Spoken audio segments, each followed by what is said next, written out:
আশিক চৌধুরীর থেকেও মেধাবী যে 5 দেশপ্রেমিককে দেশে ফেরালে বদলে যাবে বাংলাদেশ। দেখুন কারা তারা। বেশ কিছুদিন ধরে বিডার চেয়ারম্যান আশিক চৌধুরীকে নিয়ে তুমুল আলোচনা চলছে, যিনি ডক্টর ইউনূসের ডাকে সিঙ্গাপুরের বিলাসী জীবন ছেড়ে মাতৃভূমির টানে দেশে ফিরে এসেছেন। তারপর থেকে তিনি কতটা দুর্দান্ত কাজ করছেন সেটা তো কারোরই অজানা নয়। তবে কেবল একজন আশিক চৌধুরীই নন, তার মতো সৎ, যোগ্য, দক্ষ আরো বেশ কিছু যোগ্য আশিক চৌধুরী এখনো বিলেতে পড়ে আছেন। ডক্টর ইউনূস একটি ডাক দিলে তারাও দেশে ফিরে আসতে পারেন, আর দেশের জন্য তাদের ফেরানো উচিত।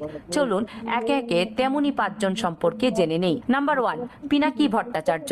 সকলের প্রিয় রাজনীতি বিশ্লেষক পিনাকি ভট্টাচার্য, যিনি উচিত কথা বলতে আওয়ামী লীগ, বিএনপি কাউকে ছাড় দেন না, জামাতকেও না। এমনকি কেবলমাত্র তার কথায় এই সরকারের স্বরাষ্ট্র উপদেষ্টা নিজেকে পুরোপুরি বদলে ফেলেছেন। তাহলে বুঝেন তার প্রভাব কতটুকু। কখনই কি ভেবে দেখেছেন একজন হিন্দু হওয়ার পরও তিনি বাংলাদেশের মানুষের কাছে কতটা জনপ্রিয়? সোশ্যাল মিডিয়ায় একটি বাংলাদেশে এমন কোনো আলেম নেই যিনি তার ভিডিও দেখেন না। এর পেছনের কারণ তার দেশপ্রেম। এখানে ধর্মটা মুখ্য কোনো ব্যাপার নয়। আর পিনাকি যেহেতু একজন সত্যিকারের দেশপ্রেমিক, সেহেতু তাকেও দেশে ফেরানো উচিত। দেশে ফিরে তাকে কোনো বড় দায়িত্ব দেওয়া হলে আশিক চৌধুরীর মতোই সামলাতে পারবেন। জানিয়ে রাখি, পিনাকি ভট্টাচার্য 1967 সালে জন্মগ্রহণ করেন। তিনি বগুড়া জেলা স্কুলের শিক্ষক শ্যামল ভট্টাচার্যের বড় ছেলে। চিকিৎসাবিদ্যায় পড়াশোনা করলেও বর্তমানে তিনি এই পেশায় যুক্ত নন। তিনি ফ্রান্সে আছেন এবং সেখানে পিএইচডি করছেন। পিনাকি আমেরিকান ইন্টারন্যাশনাল ইউনিভার্সিটি বাংলাদেশের একজন অতিথি শিক্ষক। সেখানে তিনি এনভায়রনমেন্টাল টক্সিকোলজি পড়াতেন। তিনি বাংলাদেশের কমিউনিস্ট পার্টির সাবেক সদস্য হয়ে বামপন্থী রাজনীতির সাথে জড়িত ছিলেন। বাংলাদেশের রাজনীতির ইতিহাস এবং অন্যান্য বিষয়ের উপর 18টি গ্রন্থ রচনা করেছেন এই ভদ্রলোক। তার মতো ব্যক্তিকে দেশে ফেরাতে না পারা এ জাতির জন্যই দুর্ভাগ্যের। নাম্বার 2, মেজর ডালিম। পুরনো দেশপ্রেমিকের মধ্যে জনাব মেজর ডালিম অন্যতম একজন। তাকে দেশে ফেরাতে পারলে নিশ্চিতভাবে জাতির কল্যাণ হতে পারে। সপরিবারে মুজিব 50 বছর পর কয়েক মাস আগে তিনি প্রকাশ্যে আসেন। যদিও সাংবাদিক ইলিয়াস হোসেনের সেই লাইভে তিনি দেশে ফেরার বিষয়ে সরাসরি কিছু বলেননি, তবে পরে ইউটিউবে এক ভিডিওতে পিনাকি ভট্টাচার্য মেজর ডালিমের দেশে ফেরার বিষয়ে কথা বলেন। তিনি বলেন, আমাকে সুইডেনের বড় ভাই, যিনি মেজর ডালিমের শিষ্য, তিনি বলেছেন মেজর ডালিমকে তো দেশে আনা দরকার। মেজর ডালিম অবশ্যই দেশে আসবেন। আমাদের দেশের নতুন সংবিধান লিখলে 15ই আগস্টকে বিপ্লবী অভ্যুত্থানের মর্যাদা দেব। তিনি বলেন, আগের রায় বিচার সবকিছু ইনভ্যালিড হয়ে যাবে। তিনি তখনই বীরের বেশে দেশে ফিরবেন। বাংলাদেশে যতবার ডালিমরা আসবে ততবার মেজর ডালিমরা জন্মাবে। মন্তব্য করেন পিনাকি ভট্টাচার্য। বলেন, কখনো তাদের নাম হবে আবু সাইদ, কখনো তাদের নাম হবে মীর মুগ্ধ, কখনো তাদের নাম হবে ওয়াসিম। আমরা এক একটা তারার নাম দেব এই বীরদের নামে। প্রবাসী এই অ্যাক্টিভিস্ট বলেন, 24-এর বিপ্লব একটা প্রকৃত বিপ্লব হয়ে উঠবে যদি আমরা নতুন সংবিধান লিখে মেজর ডালিমকে দেশে ফিরিয়ে আনতে পারি। সেদিন হবে বিপ্লবের প্রকৃত বিজয়। পিনাকির এমন তথ্য জানানোর পর নেটিজেনরা জানতে চাচ্ছে, দেশে ফিরলে মেজর ডালিম কি রাজনীতি করবেন? করলে কোনো দলে যোগ দেবেন? ডালিম রাজনীতি করবেন কিনা সেটা তার টক শোতে কিছুটা বোঝা গিয়েছিল। টক শো শুরুর দিকেই কোনো এক সময় তিনি বলেছিলেন, আমি এবং আমার সাথী ভাইয়েরা যারা এখনো বেঁচে আছি, আমরা যদি আমাদের বর্তমান প্রজন্মের বিপ্লবী ছাত্র জনতার বিপ্লবী কর্মকাণ্ডে কোনো রকম অবদান রাখতে পারি আমাদের নিজস্ব অভিজ্ঞতা যোগাযোগ থেকে, তাহলে আমরা সেটা করতে প্রস্তুত। নাম্বার 3, সাংবাদিক ইলিয়াস।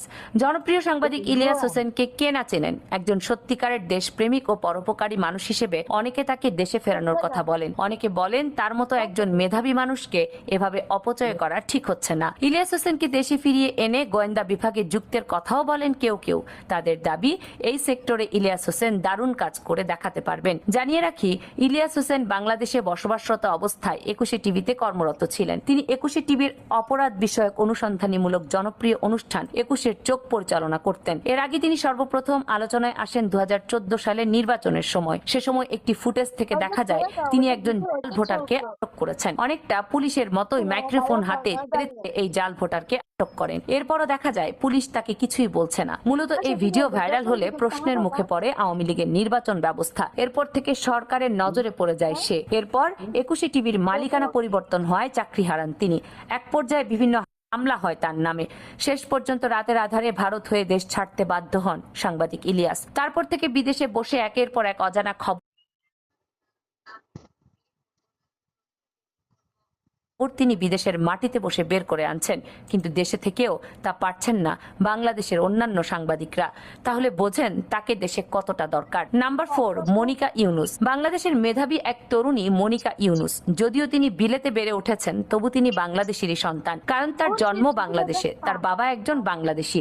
নোবেলজয়ী মোহাম্মদ ইউনুসের মেয়ে মনিকা মূলত একজন গায়িকা হলেও তিনি বেশ মেধাবী। বিশেষ করে ডিজিটাল মাধ্যমে তিনি দেশের জন্য বড় কোনো অবদান রাখতে পারবেন। তাই অনেকে দাবি তুলেছেন দেশের সন্তানকে এভাবে বিদেশে ফেলে না রেখে দেশে ফিরিয়ে আনা হোক, তাকে সরকারি কোনো কাজে লাগানো হোক। জানিয়ে রাখি, মনিকার মা যুক্তরাষ্ট্রের নিউ জার্সিতে বসবাসকারী রাশিয়ান বংশোদ্ভূত ভেরা ফরেস্টেনকো। 1967 সালে ভ্যান্ডারভিল বিশ্ববিদ্যালয়ে অধ্যয়ন করার সময় মুহাম্মদ ইউনুসের সঙ্গে তার পরিচয় হয় এবং 1970 সালে তারা বিবাহ বন্ধনে আবদ্ধ হন। কিন্তু মনিকা জন্মের কিছুদিনের মধ্যেই তার পিতামাতার বিচ্ছেদ ঘটে। পরে মনিকার মা মেয়েকে নিয়ে আমেরিকায় চলে যান। সেখানে তিনি নিজের বাবা মায়ের সঙ্গে বসবাস শুরু করেন। এরপর থেকে ডক্টর ইউনুসের সঙ্গে মেয়ের যোগাযোগ ছিল কম। 13 বছর বয়সে মনিকা ম্যাসাচুসেটসের প্রখ্যাত মিউজিক সেন্টারে ভর্তি হন। সেখানে তিনি পেশাদার অপেরা শিল্পী হিসেবে পরিচিতি পান। 1997 সালে প্রখ্যাত লরেন্সভিল স্কুলে ভর্তি হওয়ার পর তিনি জুলিয়ার্ড স্কুলে ভর্তি হন। সেখান থেকেই তিনি ভোকাল পারফরমেন্সে স্নাতক ডিগ্রি নেন। ছোটবেলা থেকে বাবাকে না দেখলেও মনিকা 2004 সালে ইউনুসের সঙ্গে যোগাযোগ করেন। 2005 সালে বাবার সঙ্গে দেখা করতে তিনি বাংলাদেশে আসেন। হাসিনা আমলে বাবার বিপক্ষে মিথ্যে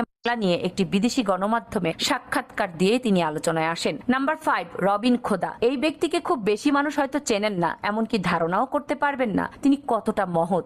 মাস কয়েক আগেই খবরের শিরোনাম হয়েছিল সিডনি বিশ্ববিদ্যালয়ে $10 কোটি অনুদান দিয়েছেন বাংলাদেশি বংশোদ্ভূত এক উদ্যোক্তা, যা বাংলাদেশি মুদ্রায় প্রায় 800 কোটি টাকা। এত বিশাল অঙ্কের অনুদান দেয়া এই ব্যক্তি অন্যতম শীর্ষ ধনী ও প্রযুক্তি উদ্যোক্তা। আর এই ব্যক্তি রবিন খোদা, যিনি একজন বাংলাদেশি। এর আগে তিনি কোম্পানির 330 কর্মীকে 77,65,128 টাকা করে বোনাস প্রদান করে আলোচনায় এসেছিলেন। বাংলাদেশি বংশোদ্ভূত এই উদ্যোক্তার বাড়ি সিরাজগঞ্জে। 18 বছর বয়সে তিনি অস্ট্রেলিয়ায় পাড়ি জমান। বর্তমানে তিনি পশ্চিম সিডনিতে বসবাস করছেন।